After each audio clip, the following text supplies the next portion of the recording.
Hello friends, I'm happy to announce that my new EP, Finals Week 2, is out now. Today I'm just going to talk about a little bit of backstory, give you some info about Finals Week 1 and the new project. Flashback to 2020, it was my final year of college. I had an idea to release an album of lo-fi songs. I was still pretty new to the genre at the time, so my idea was I was going to write 20 lo-fi songs, take the best ones, and put them on an EP. And that's exactly what I did. I made 20 songs, took the 5 best ones or the best ones that fit together, and I made an album. I was really happy with the project, and it was exactly what I wanted it to be. But there were a lot of songs left off the album that I wanted to share eventually. Many of them were left off just because they weren't fully fleshed out. There was more I wanted to do. There were a lot of great ideas, but they weren't living up to their full potential. Years later, with a little bit of time and experience, I found myself finalizing these songs. A lot of it was arranging, some of it was mixing, but finally these songs were becoming what I wanted them to be at the time. So I wanted to release these songs, so I decided to make Finals Week Part 2. So all of these songs were written during that period except for one exception. Early Flight was written in 2021, and that was part of a video I made on YouTube called Making Lo-Fi at 6 a.m. I make a lot of short little beats like that for the sake of a video, but oftentimes if I really like it, I plan to use it later. And at the time I hadn't officially graduated yet, so I decided that I could still slip it in as part of my college project. So I got all these songs together. I knew it was going to be Finals Week 2, I was all set to release it, and my first plan was to release it in spring of this year. Unfortunately, I wasn't 100% done with it at that time, so I didn't make it. And I didn't want to just rush it out, and I also didn't want to drop it after Finals Week. I wanted to take my time and release it when it was ready. And at the time I was kind of bummed about that. I didn't want to wait, I just wanted it to be out. It was mostly ready, but I really am glad I waited, and there was some great benefits to that. The first benefit was my record label collaboration. So my favorite lo-fi producer is Evie, and she is the founder of Secret Souls. I sent them 3 songs off the project: Study Sesh, Early Flight, and Good Morning. They got back to me about Good Morning, and we put it out.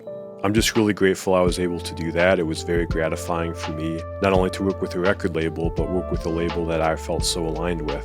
And speaking of which, I'm actually wearing Secret Souls merch right now. I think it's funny, people always think it's a metal shirt. The other reason I'm glad I waited is I had more time to plan a release show and put together a live set. I did a couple live performances years ago under a different name, and so this was my first official performance as Late Night Luke. I had a blast performing that stuff live, and I'm really looking forward to doing that more often. So coming back to Finals Week 2, I'm very excited to be sharing these songs. Like I said, these are songs that I've had as demos in various forms for 3 years, and now I'm finally getting to finalize them and share them, and it's kind of amazing. Especially something you've been proud of for that long, and now finally people are actually able to hear it. When I was writing songs for the first project, my naming convention was just naming them Lo-Fi 1, 2, 3, 4, 5 up until I got to 20. And then of course on Finals Week 1 I gave them proper names. But for a long time, my Finals Week 2 songs had no names. Once I decided to make this a part 2 to my college EP, the names came pretty quickly. Lo-Fi 5 became Study Sesh. Early Flight, that name didn't change, that was from the YouTube video. Lo-Fi 12 became Good Morning, and that was partly because I had used it when it was unreleased in a vlog, and it was me going to school during COVID, and it was early in the morning. Lo-Fi 17 became A Walk in the Rain. That was a secondary title that I had at the time, and then it became the primary title. Lo-Fi 9 became Post-Grad, and that was because I shared it with a friend, specifically for feedback on what I should name it. And my friend said, "It feels like a deep ponder, like thinking deep about purpose or something that's missing from life, looking for something."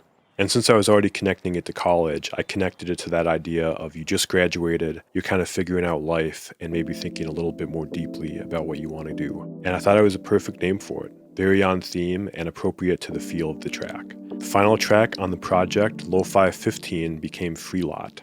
When I was a music student, at the end of a long day of going to school, I'd have a long walk back to the Free Lot. Basically, the way the school's set up is the Performing Arts Center is the farthest thing from the Free Lot. So it's a bit of a long walk. Oftentimes, no one else was around. It was sort of liminal spaces and being alone with your thoughts as you're walking back to your car. And that's what I connected this song to. A lot of these songs were unnamed for a long time, and it was really helpful for me to make those connections. I think if you can connect a story to the song, even if it's after the song's been written, it can really help people make a connection to it. That's one of the things I love about lo-fi specifically. There's a lot of storytelling that can happen, even in instrumental tracks. In many ways, it's a collaboration with the listener because it's my story plus their story, and I think that's a really beautiful thing. Thank you for making it to the end, and I'll see you next time. Peace.